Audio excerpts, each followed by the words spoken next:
Good morning guys. आप सभी का स्वागत है बड़ी अपडेट के साथ में, बड़ी ब्रेकिंग खबर के साथ में, बड़ी वैकेंसी के साथ में। जीएनएम बीएससी नर्सिंग और पोस्ट बेसिक बीएससी नर्सिंग के लिए बिहार सीएचओ वैकेंसी, जिसके अंदर इस वैकेंसी के अंतर्गत ऑल इंडिया के कैंडिडेट, नर्सिंग कैंडिडेट, चाहे आपने जीएनएम कर रखी हो, बीएससी नर्सिंग कर रखी हो, पोस्ट बेसिक बीएससी नर्सिंग कर रखी हो, तीनों ही अभ्यर्थी अप्लाई कर सकते हैं, वो भी पूरे भारत से, सभी राज्यों के। बात करेंगे आज की इस वीडियो में 4500 पद पर जो वैकेंसी है उसके बारे में संपूर्ण विस्तृत जानकारी। आपके फॉर्म कब से कब तक भरे जाएंगे, फॉर्म फीस क्या लगने वाली है, सीसीएच सर्टिफिकेट जो आपका सीसीएच मांगा जा रहा है आजकल 6 महीने का कोर्स, उसको लेकर कुछ बदलाव किया गया है, उसके बारे में इग्न्यू वाले भी अप्लाई कर सकते हैं। अन्य यूनिवर्सिटी से आपने सीसीएच किया है तो भी इसमें आप अप्लाई कर सकते हो।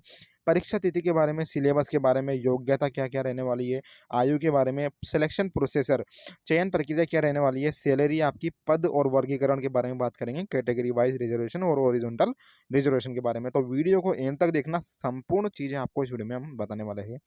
बात करेंगे इस वीडियो में तो 2 नोटिफिकेशन जारी हो चुके हैं अभी तक बिहार सीएचओ के। एक हुआ है शॉर्ट नोटिफिकेशन, एक हुआ है डिटेल नोटिफिकेशन। तो अपन डिटेल नोटिफिकेशन को यहाँ पर ओपन कर लेंगे। पहले मैं आपको दिखा देता हूँ। शॉर्ट नोटिफिकेशन में इन्होंने फॉर्म भरने की डेट बताई है 1 नवंबर से 21 नवंबर तक आपके फॉर्म फिल होने में आएंगे। इसका मतलब यह है कि आप 1 नवंबर से और 21 नवंबर तक अपने फॉर्म भर सकते हो बिहार सीएचओ की वेबसाइट पर जाकर। वो हम आपको हमारा टेलीग्राम से अवेलेबल करवा देंगे। तो ये देखिए डिटेल नोटिफिकेशन की तरफ अपन आ गए हैं, और यदि वीडियो को आप पूरा देखोगे तो आपको कहीं और जाने की जरूरत नहीं पड़ेगी। बॉन्ड के बारे में, एमुलेंट के बारे में, पीबीआई इंसेंटिव विद सैलरी के बारे में, आपकी योग्यता के बारे में, आपके फॉर्म के बारे में, अन्य स्टेट वाले कैसे फॉर्म भरेंगे, उनका क्या क्राइटेरिया रहेगा, उसके बारे में सभी कुछ चीज़ें इस वीडियो में बताएंगे। बैकलॉग की सीटें नहीं है, इसलिए इसमें अनरिजर्व की सीटें भी आ गई है बिहार सीएचओ में। स्टेट हेल्थ सोसाइटी बिहार की तरफ से ये वैकेंसी जारी की गई है। एडवर्टाइजमेंट नंबर आप देख सकते हो 724 है, और डिटेल इंस्ट्रक्शन यहाँ पर आपको दिए गए हैं। टोटल कितने पेजों में, यहाँ पर आपको 4 पेज में ये वैकेंसी निकाली गई है।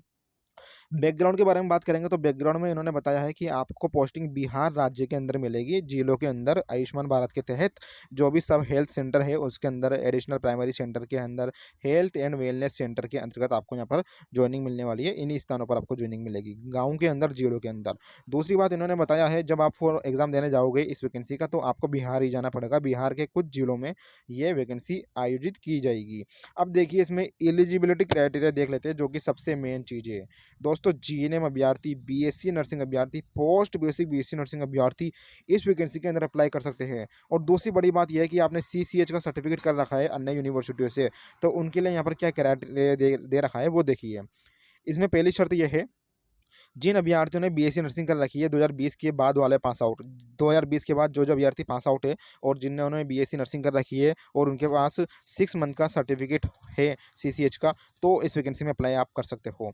इसी तरह इन्होंने शर्त दी है, पोस्ट बेसिक बीएससी नर्सिंग जिन अभ्यर्थियों ने कर रखी है, सीसीएच का सर्टिफिकेट आपके पास इंक्लूड है और 2020 के बाद वाले ऑनवर्ड्स, तो इस वैकेंसी में अप्लाई कर सकते हो। आपको एक चीज़ बता दूँ, 2020 ये जो एक ऐसा साल था, इसमें 2020 के बाद क्या हुआ, जो जो अभ्यर्थी बीएससी नर्सिंग अभ्यर्थी पास आउट होते गए उनके कोर्स के अंदर इंक्लूड आने लगा सीसीएच का सर्टिफिकेट ही।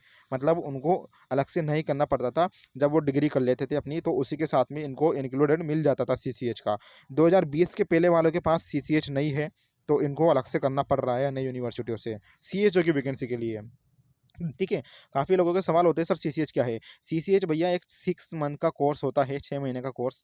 इसके अंदर आपको एक विशेष कम्युनिटी के, जो कम्युनिटी है आपकी होती है हेल्थ, कम्युनिटी हेल्थ के बारे में जानकारी दी जाती है। 6 महीने का कोर्स करवाया जाता है। सीसीएच यदि आपके पास हो तो कई सारे राज्यों में जो सीएचओ की वैकेंसी निकलती है उसमें आपको डायरेक्ट जॉइनिंग दे दी जाती है। अगर सीसीएच आपके पास नहीं है तो आपको सीएचओ का एग्ज़ाम देना पड़ता है, और इसमें आपको फिर 6 महीने के बाद में ट्रेनिंग कराई जाती है, सिलेक्शन होने के बाद में, फिर उसके बाद भी आपका एग्ज़ाम लगता है, फिर आपको जॉइनिंग मिलती है। तो ऐसा सिस्टम है। तो 2020 के बाद वालों को कोई दिक्कत नहीं है। जो फ्रेशर अभ्यर्थी है, 2020 के बाद जिन अभ्यर्थियों ने बीएससी नर्सिंग कर रखी है, या 2020 के बाद जिन पोस्ट अभ्यर्थियों ने पोस्ट बेसिक बीएससी नर्सिंग कर रखी है, उन वो फ्रेशर अभ्यर्थी फॉर्म इसमें भर सकते हैं। ठीक है। अब इसमें दूसरी शर्त इन्होंने दी है, 2019 और 20 रनिंग में जो 4th ईयर के अभ्यर्थी थे बीएससी नर्सिंग वाले, वो भी अप्लाई कर सकते हैं क्योंकि उनके इंक्लूड आया था। और 2019-20 में जो रनिंग में सेकंड ईयर था जिनका पोस्ट बेसिक बीएससी नर्सिंग का, वो भी इसमें अप्लाई कर सकते हैं। मतलब ये है कि जो अभ्यर्थी, मान लीजिए कोई अभ्यर्थी था, बीएससी नर्सिंग चल रही है, उसकी फोर्थ ईयर है और 2019-20 का साल था, तो उसके इंक्लूड था भैया सीसीएच। इसी तरह कोई अभ्यर्थी है पोस्ट बेसिक बीएससी नर्सिंग कर रहा है, वो 2019-20 का उसका बैच है, ठीक है, ओके, और सेकंड ईयर था, तो उसके भी इंक्लूड है, तो वो भी फॉर्म अप्लाई कर सकता है ना। काफ़ी सारे लोगों के सवाल रहते हैं कि मेरा 2019-20 बैच था लास्ट, मैं फॉर्म भर सकता हूँ क्या? भैया भर सकते हो। अब इसमें ये देखिए अन्य शर्त, इसमें इन्होंने बताया है BSc nursing, post basic BSc nursing और जनरल नर्सिंग मिडवाइफरी जीएनएम, अपनी आंखों से देख लेना, साफ साफ लिखा गया है। तीनों ही कैंडिडेट अप्लाई कर सकते हैं जो पास हो चुके हो, और इसके अलावा उनके पास यहाँ पर कंप्लीट होना चाहिए certificate course in community health CCH का। किसके थ्रू होना चाहिए? IGNOU, Indira Gandhi national open university वाले, जिन लोगों ने इग्न्यू से कोर्स कर रखा है। अब इग्न्यू भी जो सीसीएच का कोर्स करवाती है दोस्तों, किसी को करना हो तो इग्न्यू में कॉन्टैक्ट कर लेना भैया। थर्ड पार्टी के जरिए किसी एक विशेष व्यक्ति से संपर्क मत करना, इग्न्यू में डायरेक्ट कॉन्टैक्ट करना है ना। इग्न्यू संस्थान है, Indira Gandhi national open university, वहाँ से आप 6 महीने का कोर्स कर सकते हो सीसीएच का। तो जिन अभ्यर्थियों ने, चाहे कोई से भी राज्य के हो, है ना, बीएससी नर्सिंग कर रखी है, पोस्ट बेसिक बीएससी नर्सिंग कर रखी है, या फिर जीएनएम कर रखी है, और सीसीएच का सर्टिफिकेट भी कर रखा है, कहाँ कहाँ से? इग्न्यू से, या फिर दूसरी शर्त देखिए, अदर स्टेट पब्लिक हेल्थ से, या फिर मेडिकल यूनिवर्सिटी एज पर curriculum of ministry health and family welfare government of India specified for eligibility of CHO by ministry of health and family welfare GOI के द्वारा। इसमें इन्होंने बताया है कि वे अभ्यर्थी BSc nursing, post basic BSc nursing और जीएनएम अभ्यर्थी अप्लाई कर सकते हैं जिन्होंने सीसीएच का कोर्स कर रखा है, या तो इग्न्यू से, या फिर ऐसी यूनिवर्सिटी से, ऐसी संस्थान से जो मान्यता प्राप्त हो ministry of health and family welfare. अब आप देख लेना, किसी ने पंजाब से भी किया है, है ना, पंजाब में है कोई यूनिवर्सिटी, अन्य राज्यों से बहुत सारी यूनिवर्सिटी अलग अलग कराती है आजकल सीसीएच का कोर्स। तो आपने जिस भी यूनिवर्सिटी से कोर्स किया है, वो यूनिवर्सिटी मान्यता प्राप्त होनी चाहिए ministry of health and family welfare government of India के द्वारा। तो इसमें आप जो है अप्लाई कर सकते हो, सबसे बड़ी बात ये मैंने आपको बता दी। ठीक है, चलिए इसमें आगे चलते हैं दोस्तों। आपसे मैं बता दूं, वीडियो के बीच में इतनी मेहनत आपके लिए करते हैं, डिटेल टू पॉइंट वीडियो लाए हैं। चैनल को आपको सब्सक्राइब करना है, ये जो काले कलर का बटन दिखाई दे रहा है, इसको वाइट कर लेना भैया, लाल कलर का हो तब भी आपको वाइट करना है इसी तरह से, और ऑल के आइकन पर प्रेस कर लेना है। वीडियो को शेयर करना है, कोई चीज़ समझ में नहीं आती है तो आप कमेंट जरूर करिए। इसमें इन्होंने इंपॉर्टेंट नोट लगा के बताया है, उसके बारे में बात करेंगे। इंस्टीट्यूट, जो अभ्यर्थी ने BSc nursing, post basic BSc nursing, GNM कर रखी है, तो उसके पास वो कोई सी भी राज्य से हो, एनी स्टेट, ये देखिए एनी स्टेट नर्सिंग काउंसलिंग से, तो इसमें फॉर्म अप्लाई कर सकता है, कोई दिक्कत नहीं है। बिहार का हो आपके पास, बीएनआरसी, बिहार का रजिस्ट्रेशन सर्टिफिकेट है, तो भी आप अप्लाई कर सकते हो। किसी भी यूटी जो है टेरिटरी का हो, है ना, स्टेट गवर्नमेंट का हो, तो भी इसमें आप जो है अप्लाई कर सकते हो। कुल मिला के बात यह है, पूरे भारत के अभ्यर्थी अप्लाई कर सकते हैं। एनी स्टेट मतलब होता है एनी स्टेट, कोई से भी हो, ठीक है। इसमें इन्होंने कुछ शर्तें दी है, उसके बारे में मैं आपको दिखा देता हूँ। इसमें इन्होंने बताया है कि जब आप फॉर्म भरोगे, तो फॉर्म आपने भर दिया, मान लीजिए फॉर्म भरने के बाद में आपने एग्ज़ाम दिया, एग्ज़ाम देने के बाद आपका क्या होगा, डीवी होगा, डॉक्यूमेंट वेरिफिकेशन होंगे। तो आपका सिलेक्शन हो जाएगा, तो डीवी में आपसे ये बीएनआरसी का सर्टिफिकेट मांगेंगे, यानी बिहार का रजिस्ट्रेशन सर्टिफिकेट, वो आपको देना है ना, ज्वाइनिंग के टाइम। यदि नहीं है, अन्य राज्य के हो आप, तो आपको यहाँ पर 90 दिनों का समय दे दिया जाएगा, ठीक है, आपको ज्वाइनिंग करा दी जाएगी। लेकिन डीवी के समय आपको एक शपथ पत्र प्रस्तुत करना पड़ेगा, 100 रुपये के स्टाम्प पेपर पर लिखवाना पड़ेगा। उसमें लिखना पड़ेगा कि मैं फलाना मकना, मेरी जानकारी, मेरा नाम पता है, और मैं 90 ज्वाइनिंग के 90 दिनों के अंदर आपको बिहार का रजिस्ट्रेशन सर्टिफिकेट दे दूंगा। और ये जो आपको डीवी के समय देना है ना, सर्टिफिकेट अन्य राज्यों के लिए, यही कुछ समझाया गया है पूरे इस राम कथा में, जिसको मैंने आपको समझाया। यानी बिहार वालों की कोई दिक्कत नहीं है, बिहार वालों के पास बिहार का रजिस्ट्रेशन सर्टिफिकेट है। अन्य राज्य के जो अभ्यर्थी है, उनको 90 दिनों का यहाँ पर समय दे दिया जाएगा। आपको बस जो है एक 100 रुपये के नॉन जुडिशियल स्टाम्प पेपर पे लिख के देना पड़ेगा कि मैं 90 दिनों के अंदर, ये देखिए 100 रुपये के नॉन जुडिशियल स्टाम्प पेपर पे 90 दिनों के अंदर मैं आपको बीएनआरसी का रजिस्ट्रेशन उपलब्ध करवा दूंगा, ठीक है। यदि नहीं कराते हो तो आपकी ज्वाइनिंग निरस्त कर दी जाएगी, ये बात की बात है। आप पहले सिलेक्शन लीजिए, सिलेक्शन पे ध्यान दीजिए, है ना, पढ़ाई कीजिए। लिमिट, एज लिमिट, यहाँ पर देखिए अनरिजर्व और ईडब्ल्यूएस वालों के लिए 42 मेल के लिए, और फीमेल के लिए 45। दूसरा, बैकवर्ड क्लास और इकोनॉमिकली बैकवर्ड क्लास के लिए मेल के लिए 45 एज लिमिट और 45, ये मैक्सिमम है। अधिकतम है ये। SC ST के लिए यहाँ पर 47 है ना, SC ST बिहार के जो जाति है। और मिनिमम कम से कम एज लिमिट कितनी है, 21 साल, यानी 21 साल से अधिकतम 47 साल तक अच्छी खासी एज लिमिट दी है भैया, बूढ़े हो जाते हैं 47 साल में तो 47 साल तक के फॉर्म अप्लाई कर सकते हैं। तो 21 साल से 47 साल तक के फॉर्म अप्लाई कर सकते हैं, कुछ छूट दे दी जाएगी जो बिहार का निवासी हो। नीचे बात करेंगे जॉब अपॉर्चुनिटी के बारे में, तो आपको काम करना पड़ेगा, कार्य करना पड़ेगा CHO के रूप में। किसके साथ, आप मेल हेल्थ वर्कर ANM के साथ में, नर्सिंग ऑफिसर जो होते हैं बिहार के, उनके साथ में आपको कंसेंट्रेट होकर यहाँ पर काम करना पड़ेगा, प्रोवाइड करनी पड़ेगी सभी सर्विसेज। जॉब अपॉर्चुनिटी ये है आपकी। हेल्थ एंड वेलनेस सेंटर पे आपको ज्वाइनिंग दी जाएगी। जॉब रेस्पॉन्सिबिलिटी क्या क्या जिम्मेदारी रहेगी, है ना, जो भी नेशनल प्रोग्राम होते हैं उनका इंप्लीमेंट करना, आपको मैनेजमेंट संभालना पड़ेगा, सब हेल्थ सेंटर पर एडमिनिस्ट्रेशन करना पड़ेगा। ओके, और आपको अवेयरनेस के लिए यहाँ पर हेल्थ एजुकेशन देनी पड़ेगी, आप गाँव में या जहाँ भी आपको ज्वाइनिंग दी जाएगी वहाँ की आसपास की कम्युनिटी को।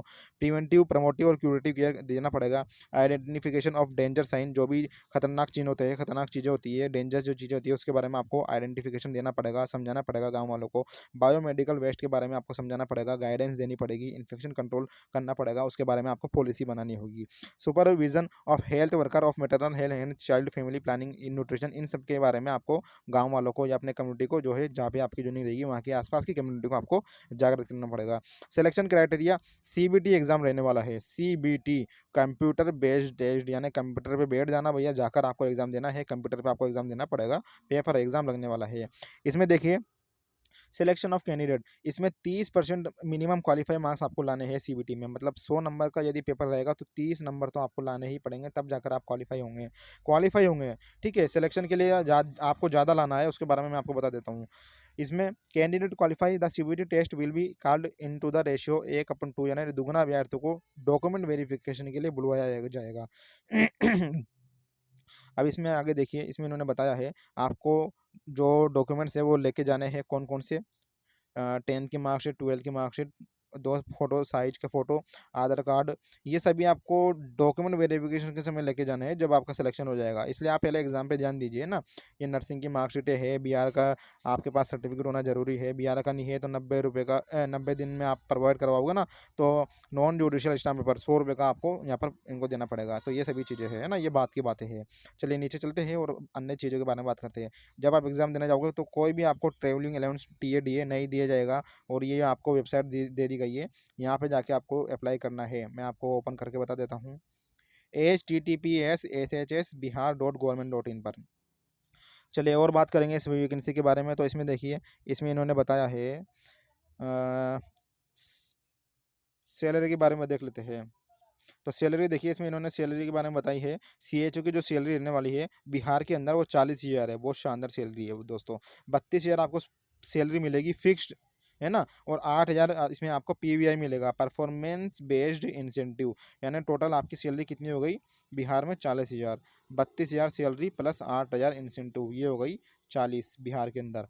अगर राजस्थान की बात करेंगे तो राजस्थान में कितनी मिलती है पता होगा आपको, तो राजस्थान में मिलती है 25,000 प्लस 15,000 इंसेंटिव मिलता है ना, 40,000 टोटल सैलरी मिलती है राजस्थान में।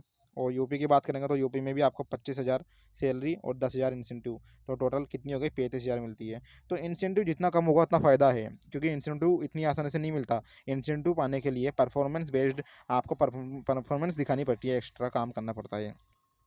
ठीक है, तो ये चीज़ हो गई। कॉन्ट्रेक्चुअल वैकेंसी रहने वाली है, कॉन्ट्रेक्चुअल आपको यहाँ पर एग्रीमेंट ये है करना पड़ेगा। कास्ट सर्टिफिकेट आपको लगाना पड़ेगा यदि आप बिहार के हो तो। ठीक है, अब यदि अपन बात करेंगे शॉर्ट नोटिफिकेशन में, तो शॉर्ट नोटिफिकेशन में भी काफ़ी कुछ चीज़ें इन्होंने बताई है एक्स्ट्रा, जिसके बारे में मैं इस वीडियो में बता देता हूँ। ये देखिए, कैटेगरी वाइज रिजर्वेशन इसमें इन्होंने बताया। अब कैटेगरी वाइज रिजर्वेशन क्या है, टोटल 4500 पोस्ट है। बैकलॉग की सीटें इसमें जो है आपकी नहीं है, तो इसमें अनरिजर्व की सीटें आ गई, है ना। 979 अनरिजर्व की है, मतलब 979 पे पूरा यहाँ पर कंपटीशन रहेगा। जो भी अन्य राज्य है बिहार के अलावा, बिहार का भी रहेगा, बिहार के जो अनरिजर्व है उनका कंपटीशन भी 979 पर रहेगा, और अन्य राज्यों का भी रहेगा, अन्य राज्य के जो अभ्यर्थी है। EWS की 245 है टोटल, SC की 1243 है, ST की 55 है, AEBC की 1170 है, BC की 640 है। टोटल 4500 पोस्टें यहाँ पर रहने वाली है। WBC की 168 है। हॉरिजॉन्टल रिजर्वेशन इन्होंने बताया है FF 49 और PWD की यहाँ पर ये पोस्टें रहने वाली है। यदि ये नहीं मिलती है तो ये इसी के अंदर इंक्लूड रहेगी, है ना। ये देखिए, इसमें नीचे जब बात करेंगे तो क्वालिफ़िकेशन मैंने आपको समझा दी है, एक्स्ट्रा चीज़ें मैं आपको इसमें दिखा देता हूँ। इसमें इन्होंने बताया है फ़ॉर्म कब से कब तक आएँगे, 1 नवंबर से शुरू हो चुके हैं दोस्तों, आज 2 नवंबर है और 21 नवंबर तक फ़ॉर्म भरने में आएँगे। ओके, और इसमें कट ऑफ की बात करेंगे तो कट ऑफ जो आपकी रहेगी वो the reference cut off date of computation of age obtaining essential qualification degree other के सर्टिफिकेट्स ईटीसी शाल भी 1/10/2024 के अकॉर्डिंग आपकी यहाँ पर कट ऑफ डेट जो है रहनी चाहिए। एप्लीकेशन फ़ीस, फ़ॉर्म फ़ीस क्या रहने वाली है, तो इसमें अनरिजर्व्ड ईडब्ल्यूएस, बीसी, ईबीसी की 500 रुपये फ़ीस आपकी रहेगी, ठीक है, मेल की, और 250 फीमेल की। एससी एसटी जो बिहार वाले हैं उनकी 250 और दिव्यांग अभ्यर्थी पीडब्ल्यूबीडी अभ्यर्थी है उनकी 250 रहने वाली है। तो अन्य राज्यों की अभ्यर्थियों की फ़ीस कितनी रहेगी दोस्तों? अन्य राज्यों के जो अभ्यर्थी रहेंगे मेल उनकी 500 और फीमेल की 250। ओके, अब इसमें बात कर लेते हैं आगे। इसमें एज लिमिट मैंने आपको बता दी है, तो ये चीज़ें थी। इसमें एक चीज़ मैं आपको और दिखा देता हूँ। दोस्तों बॉन्ड के बारे में बात करेंगे तो बॉन्ड आपका कितना लगने वाला है, 2,40,000। अब ये नहीं है कि आपका जब सिलेक्शन हो जाएगा डॉक्यूमेंट वेरिफिकेशन करवाने जाओगे तो आप 2,40,000 रुपये उनको दोगे, ऐसा नहीं। इसमें यूँ है कि तो दोस्तों इसमें यूँ है कि 2,40,000 का आपका इसमें बॉन्ड बनने में आएगा। अब जैसे मान लीजिए आपका सिलेक्शन हो गया, डॉक्यूमेंट वेरिफिकेशन के लिए आप जाओगे, तो डॉक्यूमेंट वेरिफिकेशन के समय क्या होगा, आपको 1,000 रुपये के स्टाम्प पेपर पे 1,000 के स्टाम्प पेपर पे आपको ये लिख के देना पड़ेगा कि आप 18 मही जॉइनिंग के 18 महीनों तक नौकरी नहीं छोड़ोगे, ठीक है। यानी ये आपको क्या करना पड़ेगा, एक नोटरी वाले के पास जाना पड़ेगा, वकील के पास में, और वहाँ पर जाके आपको 1,000 के स्टाम्प पेपर पे ये छपवाना पड़ेगा। मान लीजिए ये 1,000 का स्टाम्प पेपर हो गया, इस पे आपको लिखवाना पड़ेगा मेरा नाम ये है, मेरा सिलेक्शन बीआरसीएच में हुआ है और मैं 18 महीने तक, अभी जॉइनिंग के 18 महीने तक यहाँ नौकरी नहीं छोड़ूंगा, ये स्टाम्प पेपर आपको देना पड़ेगा। और मैं आपको इसका प्रूफ दिखा देता हूँ। ये देखिए 2,40,000 का बॉन्ड है, आपको 18 महीने तक 18 मंथ ऑफ पीरियड है ना, जॉइनिंग आप ट्रांसफ़र नहीं करवा सकते, ना ही छोड़ सकते हो, ठीक है। अब इसमें देखिए, इसमें इन्होंने बताया है 1,000 रुपये के स्टाम्प पेपर पे, ये देखिए the bond will be furnished on stamp paper of रुपये 1,000 1,000 ओनली, है ना।